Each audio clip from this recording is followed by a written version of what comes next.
Hey, what's up, everybody? This is Barn on 11970, and I appreciate you guys taking the time out of your busy day to watch my video. All right, guys, according to this title, if you're here, you are wondering what I am planning on doing with my next silver and gold purchase and where I think that gold and silver will be headed. Well, if you go by the whole thing of actions speak louder than words, I am going to be waiting before I make my next purchase. Now, you see, we did have a very good dip today. And if you saw the video I made back on March 13th, I was saying in a couple of weeks, expect to see another dip. And I did even say that more recently because of the fact that I was getting a lot of different emails from different coin and bullion dealers all at the same time, offering a lot of last second sales. To me, that suggested that they must get inside information because if one or two did it, I wouldn't question it. When I was getting four or five, six other different websites all emailing me at the same time, having the same sales at the same exact moment, all basically saying this weekend only kind of thing. To a certain extent, there's a little different between each and every one of them, but it suggested to me that they wanted to try and get as many people to buy as soon as they could because maybe they did know that this dip was coming. Now, with that being said, I'm still seeing a couple of emails that I'm still getting from people offering new discounts. And since this happened on a Friday, I really think the dip is going to continue, which is absolutely fine with me. There are people, for some reason, they don't like the physical gold and silver, and they think we're being hurt by these prices dropping. And I know that could get scary for some people, but if you take the emotion out of it and realize what you're doing, if you're doing it like I am, the reason that I get gold and silver in physical form is because I am storing my wealth, keeping myself from wasting my money on things that I don't need or things that will be out of date in a couple of months. And I'm protecting myself in case there is a collapse in the dollar or there is a stock market crash or there's a problem in the economy. Who knows? There's too many variables to know or pinpoint what specifically can happen. But like any insurance, it's only good if you have it. And the people who don't have it can't get it if it's at the point when they need it. Or if they do, you're going to pay through the nose. So I look at it this way. When you bet on something, you want the best chance of being able to win. So I'll give you a prime example. Because nothing in life is guaranteed, but if you go by the odds, you give yourself the best chance of future success. It doesn't guarantee it. But let's say, for example, if you were about to bet all of the money and every possession you own on one baseball team that will go to the World Series, and you had the choice between the New York Yankees and the Kansas City Royals, which one would you put your money on if those were the only two choices you had? Now, I'm not suggesting that the Yankees will win every single time, but if you go by the chances of them winning, the Yankees are going to win a heck of a lot more times than the Royals. Which means, let's say out of 100 games, 100 years worth of World Series, that the Royals win 10 of them. Now, you could have bet the first 10 and lost all 10. And you could say, oh, wow, I guess I better keep betting on the Royals because, look, they won the last 10. And then they lose the next 90. You got to go by the odds. So when it comes to where I'm going to put my money, I look at it this way. I have two choices. I could put it in paper assets like stocks, bonds, put it into currencies like the euro or the yen or the yuan or the dollar, or I could put it in precious metals. Now, of course, there's plenty of other ways to go, but for me, that's primarily really the only options if you really think about it. So when I look at paper assets, we look at the fact that they are easily controlled, they are not really regulated, and even if they are regulated, the people who are supposed to regulate them, they put their hands out and get their little, inside little money on the side, and they just ignore problems. I mean, look what's going on in the government right now, throughout the world, what's going on, and how corrupt it is. If you look at the history of fiat currencies, they have a 0% success rate and the average lifespan is about 40 years. Now, of course, that's not an exact science. It's not like there's a clock ticking, and as soon as it goes from 40 years down to zero, all of a sudden everything stops. It doesn't work that way. But if you look at how bad the economy's gotten since the world has been off the gold standard in 1971, and how things are going today, well, we're over the 40-year mark, but not that far off. And people are starting to complain about how expensive things are getting. Well, they're not getting expensive. It's the fact you need more currency to buy that same product because as they continue to print it, you need more of it. So if that trend continues, one day a stick of gum will cost you $25. One day a gallon of gas will cost you $100. You never know, but it can't last forever because eventually a price will get too high to where people either can't afford it or they're not willing to pay for it.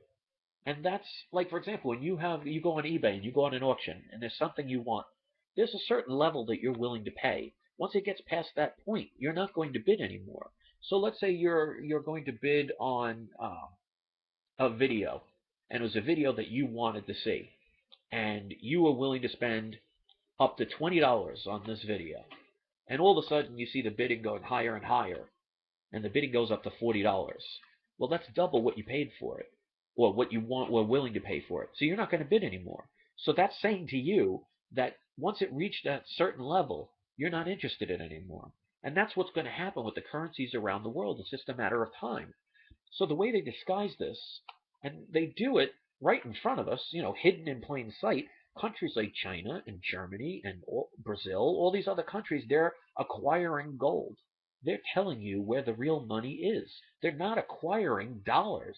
They're not acquiring euros. They're giving that to us. They're giving it to the sheeple.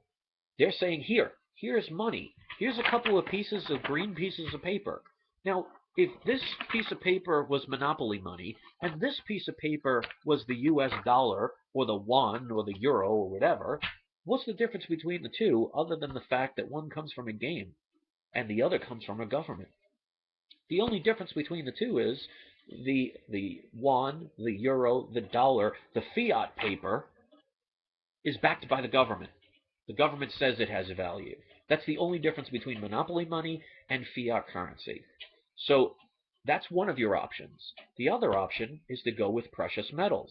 Now, they are not looking good at the moment.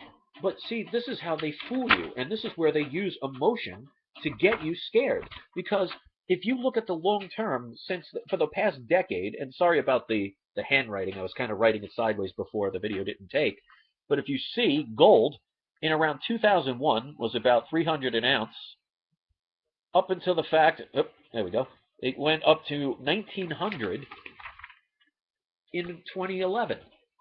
That's a big increase. So then you're starting to see a little bit of a dip and a little bit of correction, which is normal. It's not going to last forever, but they want to scare you out of your physical positions. Why? Because they don't want you to have it. Now, is there any guarantees in life that all of a sudden gold and silver is going to skyrocket? No, but I'm not getting it to become a millionaire. I'm doing it to preserve the wealth I have. Because as you see, as governments print more and more money, it takes more and more of those dollars to be able to buy something. So if you just leave your money in a savings account, you're actually losing your wealth. So if I put it into precious metals, even with these adjustments and even in these dips, I'm still saving my money for the long term. So with the short term, it may look like people have lost money. It may look like people are losing money. Well, if you haven't sold any of them, you haven't lost anything. And the last time I checked, a physical gold bar or a physical silver bar is not going to go to zero. So yes, the paper price is being manipulated, and it is affecting the physical price. But that just means we're paying less for it.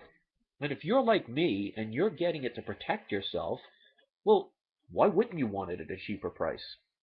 So, to be honest, let silver go down to $9, like some people are saying. Let gold go down to 900. Sounds good to me. Let's see. I could buy a 1 ounce gold bar for 1300 right now, or I can buy it for 900. I'll take the 900.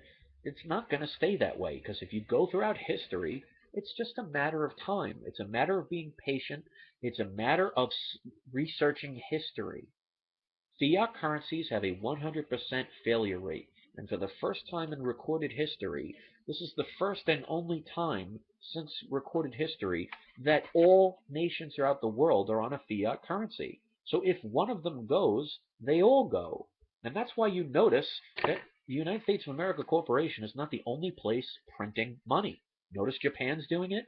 Notice all these other countries are doing it because they're trying to make the dollar look stable by unstabilizing their own currencies because they know if and when the dollar goes, they all go.